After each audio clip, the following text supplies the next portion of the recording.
Okay, I guess you guys thought it was going to be a silent movie, but I still have this diorama. I didn't get rid of it, sell it, all that stuff. So as you saw in the video, first started out with a plastic building here that I made. And if you saw, I sandwiched by using another piece of styrene, a little bit thinner, on top of the other styrene. So that way I could have this effect of plaster. And then of course the bricks are magic sculpt. The shutter here is from the Miniart diorama accessory set. I just made this stonework at the bottom of the building. That's also magic sculpt. The gutter is just not stretch sprue, but sprue from a tree. You know, that the parts come on your models. And the roof, just plastic shingles. I cut out of styrene, glued them on, just like you would a regular roof. The snow is baking soda, baking powder, mixed with white glue. And the best part was the grass. As you saw an electric razor in the photo. One day I was cleaning out my electric razor and I was looking at it, I was like, wow, that looks like static grass. And I was like, nah, you're not gonna do that. And yeah, I did. And hey, it works just fine. It's great because I painted anyway. So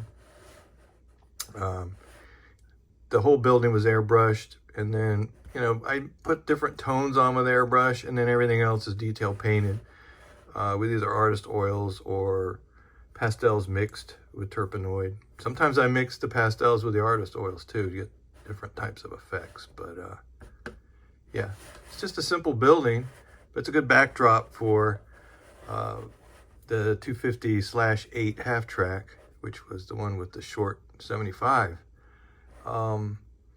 This kit was painted first in the 3-tone German, yellow, green, and red.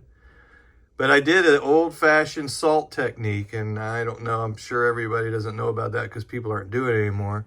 But after you're finished painting the model, you wet it and you put on salt, kind of where you want the paint to wear off on.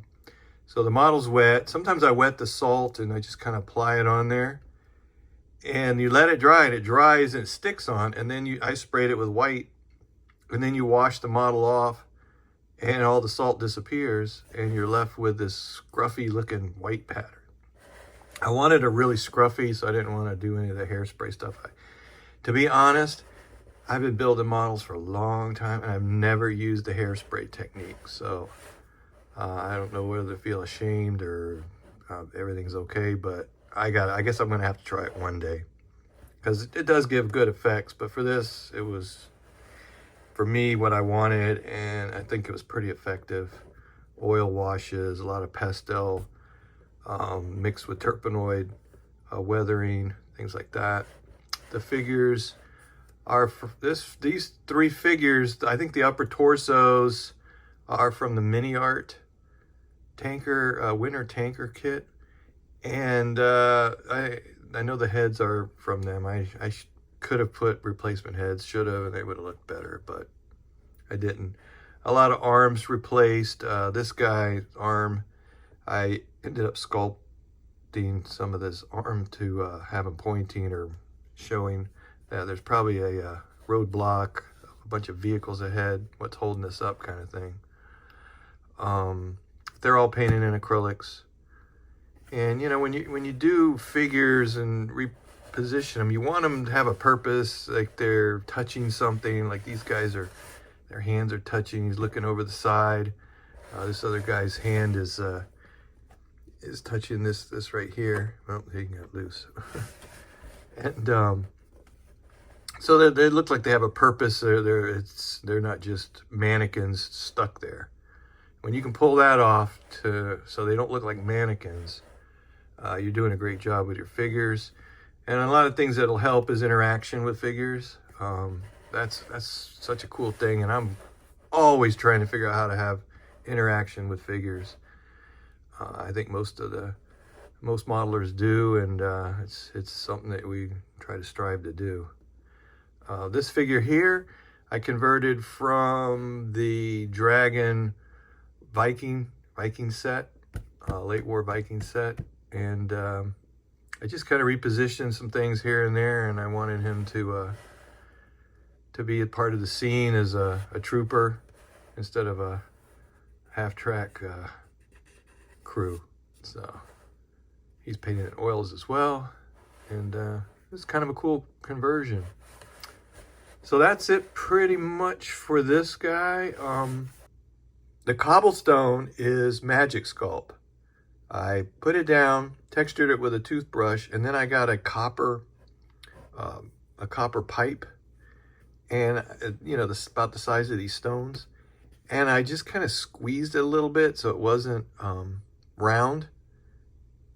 It had kind of a misshape to it, oval, and then I just started poking each stone right next to each other, and when I was done poking all those in, I hit it again on top with the toothbrush, and it kind of ties them together a little bit so they don't look so perfectly made. And it came out really well, I think. So I'm pretty happy with that. But yeah, that's pretty much it. If you have any questions, I'll answer them in the comments, and love to do that. But anyway, this is Operation Conrad, I believe, would be the best way to call this guy. But obviously it's Viking Division and Operation Conrad. Lots of cool videos and photos of that battle, and so anyways, but that's it, and I'll end this video here. Thanks for watching, and stay tuned for more content.